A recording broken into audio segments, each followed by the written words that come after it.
Good morning, everyone. How are we doing today? I hope you're having a great day. So, this is episode 114 of the Success IQ podcast. So, if you're watching this, hello. If you're listening to it, hello. I hope everything's going well. So this is the Q&A session. This is where I get an opportunity to answer the questions from you, the listeners, and to help you look at how you are or how you can improve your success IQ and any strategies that are going to help you create and live that exceptional life. For those of you who are watching this or listening to this on the podcast, rather, if you want to get involved in the conversation, please jump over and sign up to Success IQ Alliance, where obviously you can join in the live conversations when we do air these live.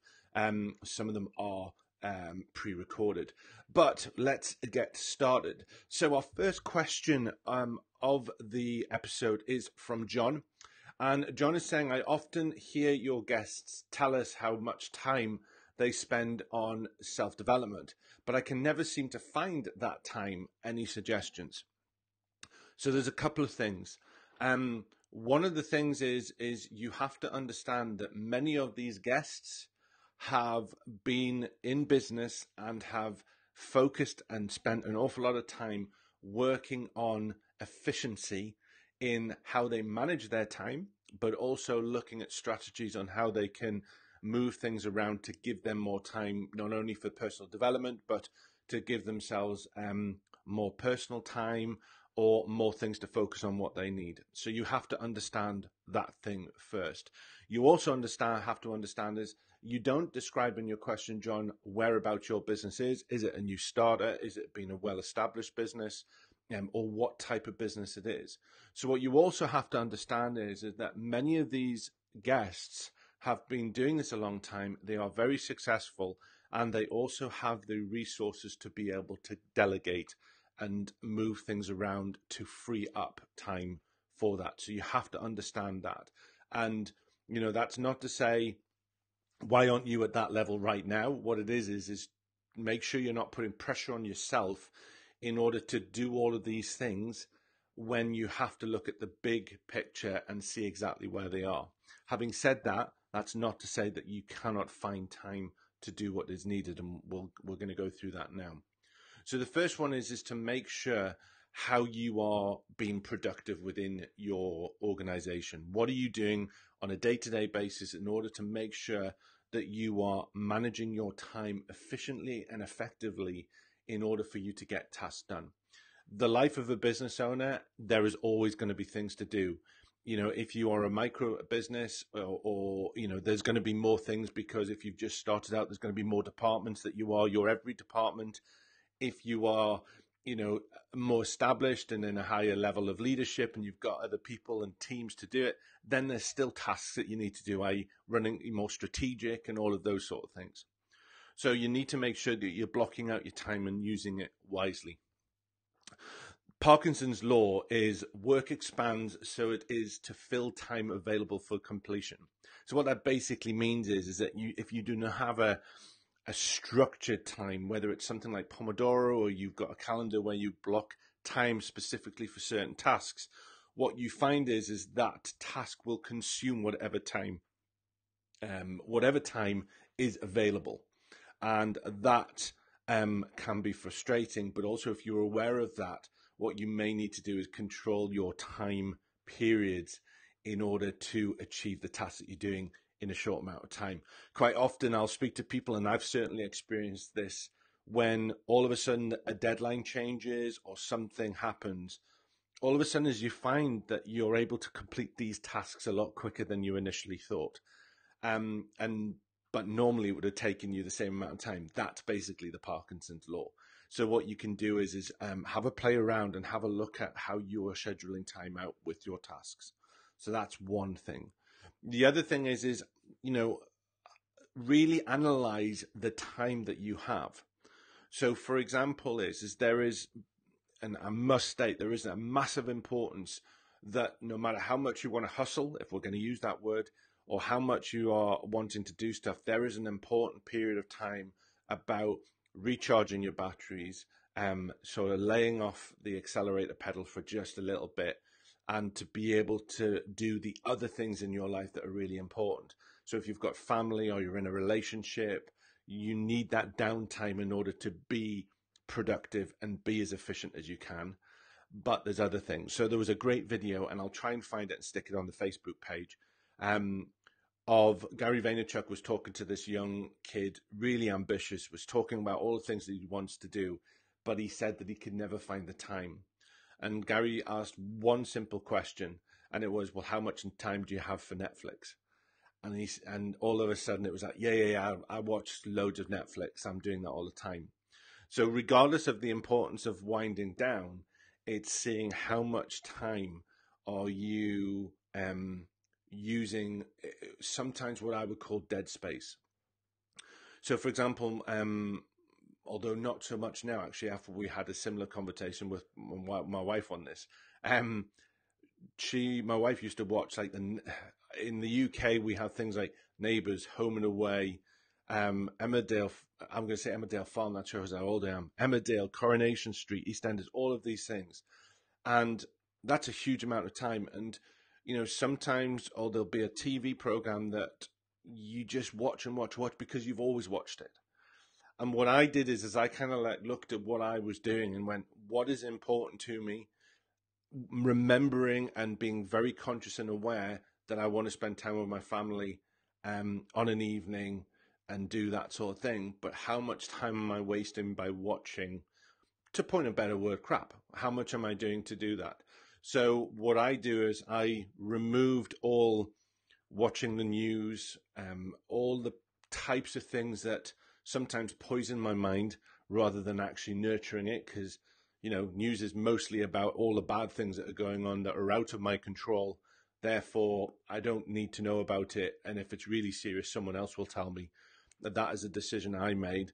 I don't sit down and I don't read the newspapers or anything like that. I choose that the content that I'm consuming is beneficial for me, not creating negative states of mind or fear or anything like that.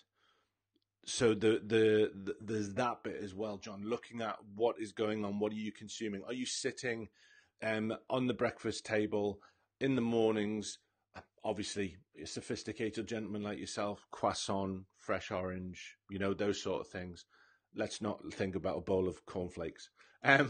Are you doing that? And are you sitting there going through the sports page? Or are you sitting there going through the newspaper that actually is not benefiting you at all?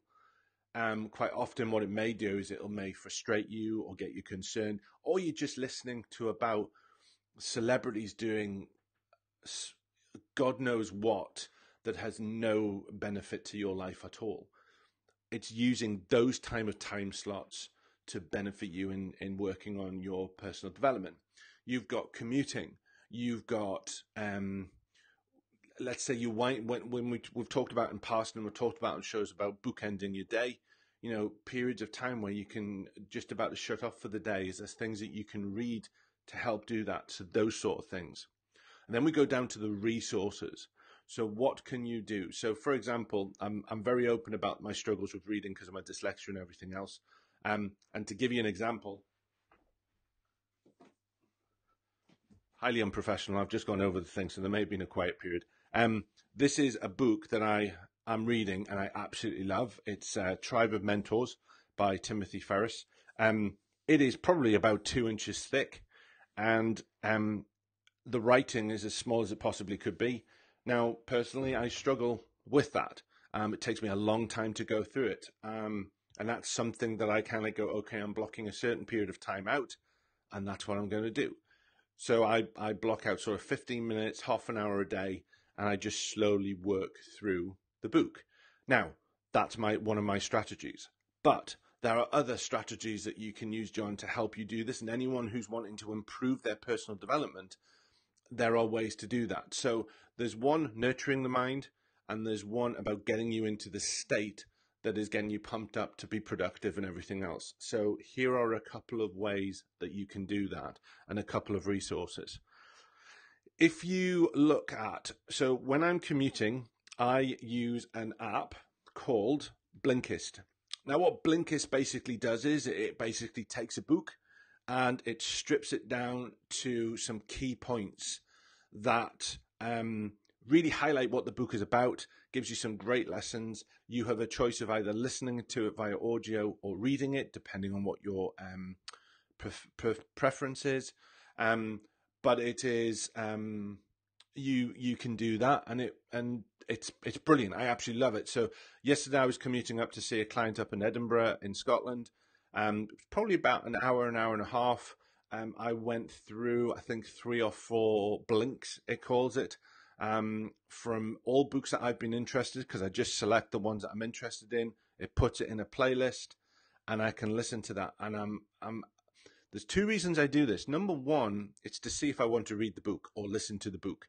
If I can get an idea of the concept behind it and go, does this interest me? Does this perk my my sort of my thought juices in going, yeah, okay, I really want to find out more about this, because a synopsis of it is not necessarily going to be the whole book. I acknowledge that, but it gives me an idea of whether it's something I want to invest more time on.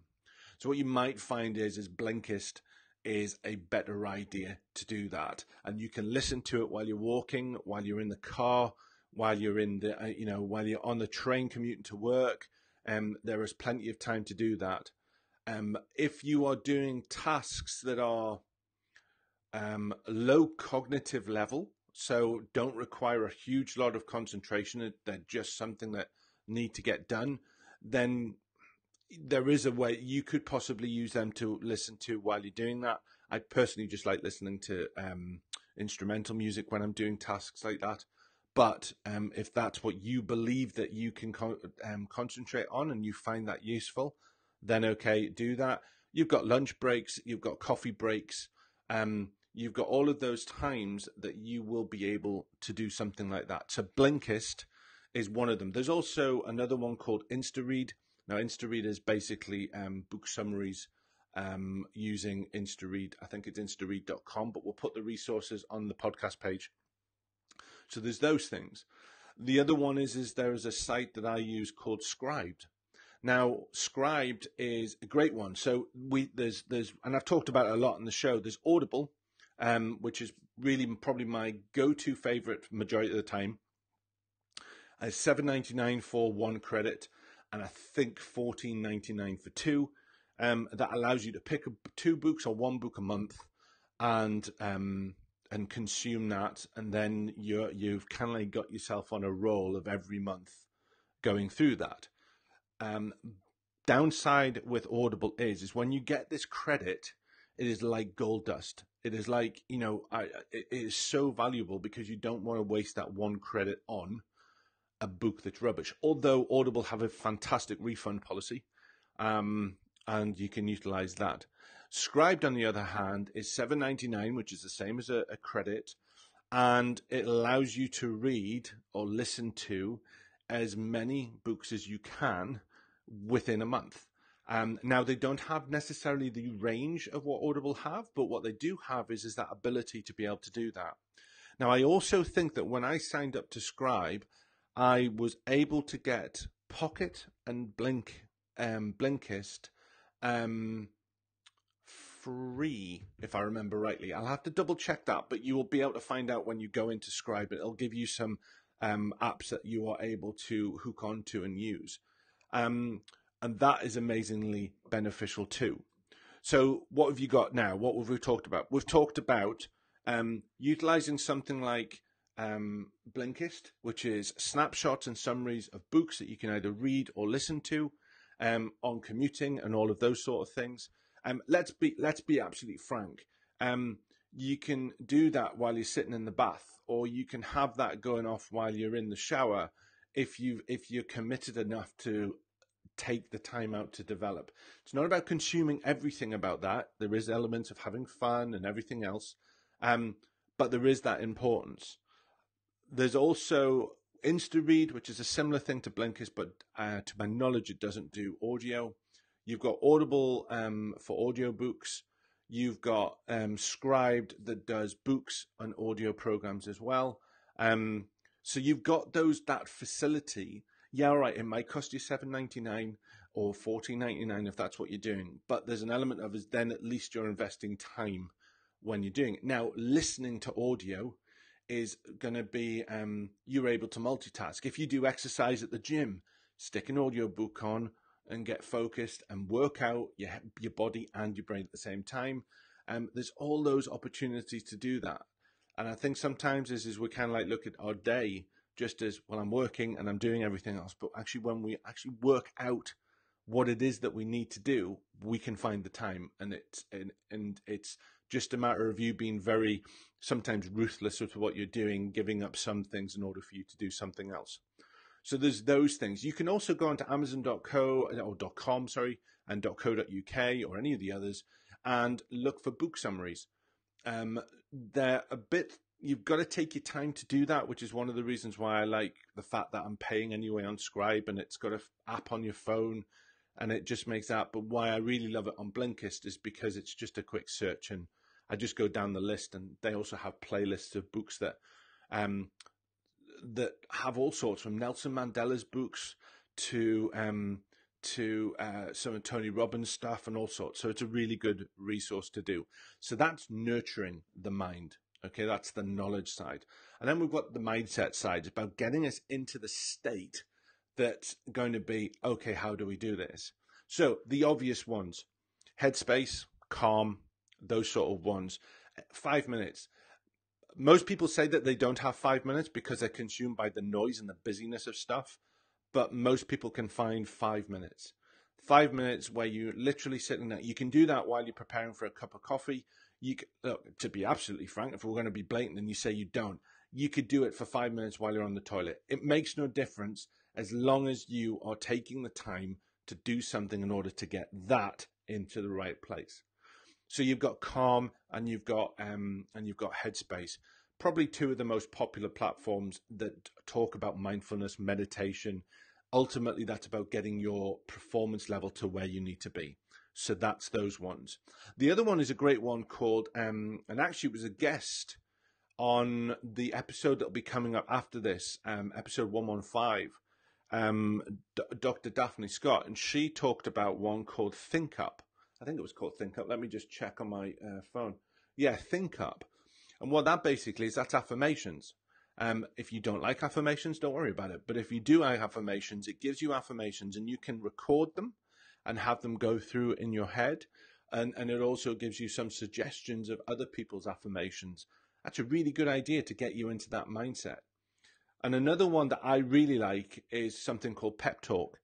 And Pep Talk is basically a set of motivational videos, some parts and snippets of talks and those sort of things that they've been very well done, and they make you feel good, or they kick you in the butt and say, okay, let's going on. And some people need that. I don't know whether you do, John, whether you're just that motivated and always in that frame of mind, but ultimately at some point in time, we need something just to go, okay. And watching something or hearing something could just be that little bit of a flick of a switch, and it kicks us into touch. So what I would say is looking at those sort of things to go nurturing the, if you want, the knowledge side, and then you've got nurturing the mind side as well, and becoming that in the mindset and the state in your performance and your productivity, looking at those sort of things. And the other thing is, stop putting so much pressure on yourself. Even if you did half an hour every day and just found 30 minutes to develop something and create a routine that allows you to develop that, let's call it a Success IQ routine, then actually you're moving in the right direction. And half an hour every day, that builds up, and that starts doing that. And that's how I started. I didn't immediately go, oh my God, I've got to do like 3-4 hours every day to get it done. I just did 15 minutes. Part of that was because I had to get my brain into the gear because I'd been ill for so long. So it wasn't really into the thinking mode. But that's a strategy that may help you. So let me know, what strategies do you guys use? What do you use in order to help you stay focused, to stay motivated? What do you, regardless of what these guests do, what is your favorite channel for learning? There's also other ones like Masterclass and Creative Live. Creative Live is a fantastic platform where you can actually, you will have to dedicate time to this. You actually can watch the training live for free, and then you buy it if you want to go back to it. Chase Jarvis is absolutely awesome. I love his stuff, love his podcast as well. He could be something as well. Masterclass, they get people in, I mean, Gordon Ramsay does it. I think Ridley Scott even did one of the stuff. And there's Timbaland is doing one at the minute about music production and those sort of things. So depending on what your interests are, there's loads of different ways to develop. And it's making sure that you're not only developing for yourself within your business, but if you enjoy photography, it could be that's going to help you, alleviate some of the stresses that moves on. So there's those sort of things as well. Okay, so hopefully that helps, John. Let me know what you guys think. Okay, so let's have a look at the next question. Okay, so the next question is Petra. I own my own business and I am currently struggling with some challenges. Any suggestions? Okay.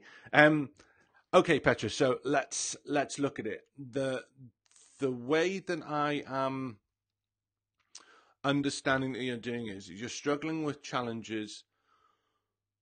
So maybe what you're doing is you're trying to find out what type of release mechanisms you can do in order to pull yourself out of those challenges. So let's look at this. Number one is, what type of support group do you have around you? Owning your own business is lonely. It's lonely because perhaps that you don't want to bring that on to your partner. Maybe some challenges that you're going through that could risk losing revenue or something like that. Maybe you are getting yourself worked up and it's affecting your health. So there's all of these sort of things when you're going through challenges. The other thing is because it's lonely, even if we look from a micro business, if it's lonely and you're doing it on your own, who do you speak to? If you don't want to speak to your partner because you don't want to worry them, and you've got let's say your family just don't understand, who else is there around? The second one is if you're owning a business and you've got staff and team and those sort of things, you don't want to make it look like that you're struggling because maybe you're frightened of looking weak, or you're in control. You should know everything what's going on. So really simple strategies to look at that for. Number one, it's get yourself an advisory board. What an advisory board is whether we call it an advisory board, a mastermind, a platinum circle, whatever the heck you want to call it. Ultimately, it's about getting a group of people that can help you bounce ideas and go and help you through those struggles. Recently, there was a mastermind group that I attended, and one of the members was going through was talking about a struggle that they were going through. And actually the other members of that mastermind all had the same concept. So basically what happens is when he's going, because let's face it, when you're in it, you can't see the wood for the trees. You cannot necessarily process the solutions because there's so much other interference going on. The benefit of having something like a mastermind or an advisory board or a coach like myself or something like that is you are able to sit down, talk about the issue, and then be challenged to find the solution. So the challenge could be a matter of simple questions, or ask them about what strategy that you're doing in order to do something. And it's hard because and the reason why I chose this question was it's very vague, but it's something at the same time that there can be many different facets to, but actually sometimes it's quite easy to sort out. Now, how do you start a mastermind? There's other I think in the second Q&A there's talking about that, but actually to be able to just take a moment and go, okay, what do I need to do? You need to find people who you can speak to in order to bounce the ideas off and be okay. It's okay to go through these challenges. It's not that I don't want you to think that you're weak or inferior or incompetent or any of that rubbish that we sometimes tell ourselves. The truth of the matter is there is always going to be things that on our own we cannot handle. Whether you're a micro business on your own or whether you're a part of something, but you're still a leader, you have to surround yourselves with people who you can openly and freely talk about your challenges in order to get things done. If I am having a challenge, there is probably about 6 people I could ring up and go, okay, here's a challenge. Now, some of them are part of mastermind groups. Some of them are just confidants that I speak to, and we work very well together. But I am happy to go to them because I will do the same for them, and they will do the same for me, and we can speak to them. So take some time out and think about a couple of people who you could possibly speak to and bounce that ideas off. Or if it's something that seems to be consistently going on and you have the resources available, seriously think about looking at hiring a coach. Some coaches you'll see every month, sometimes twice a month, sometimes every week. It very much depends on the type of support you want, and also the type of support they offer. But to be able to do that and work through those problems and know that every week or every session that you're going to be able to deal with that, break through that, look at solutions, and then create the impact that you're going through, that will have a mass benefit to you. And the reality of Parkinson's law, as far as I'm concerned, that will also be part of it. If you are consumed by a challenge, you will fit the amount of worry within the time that you are giving it. So if you're sitting there and it's going through your head over and over and over again, what you are actually in is you're in a state of inaction. You're not able to do anything because you're so consumed by the challenge. And what you need to have is that vent that releases that pressure because you've gone and spoken to it and you've dealt it in some way. So, Petra, I hope that helps. Worst case scenario, all you need to do is, if you want to have a chat with me, is just arrange a call with me, go onto the website, and we can speak about those sort of things as well. So take care. I want to wish you the greatest success, everyone. Have a lovely weekend. And don't forget, Dr. Daphne Scott is on Wednesday, and she will be talking about dealing with overwhelm. And also she will be talking about some of the productivity myths that we have created. And it was a really good interview, had some great fun, good laugh, great energy. And it was definitely one that is worth listening to. And also, actually, don't forget to, if you're listening to this on the podcast, if you want to be part of the interaction, if you want to be part of this community that I'm building, all you need to do is jump over to Success IQ Alliance and on Facebook, and we can get that sorted out. Just search for that, sign up for the group, we'll get you on, and you can enjoy it in this community that I'm trying to grow to help everyone be exceptional, live exceptional, and create the life and business that they really desire. So take care, guys. Have an amazing week, and I'll speak to you soon. Bye-bye.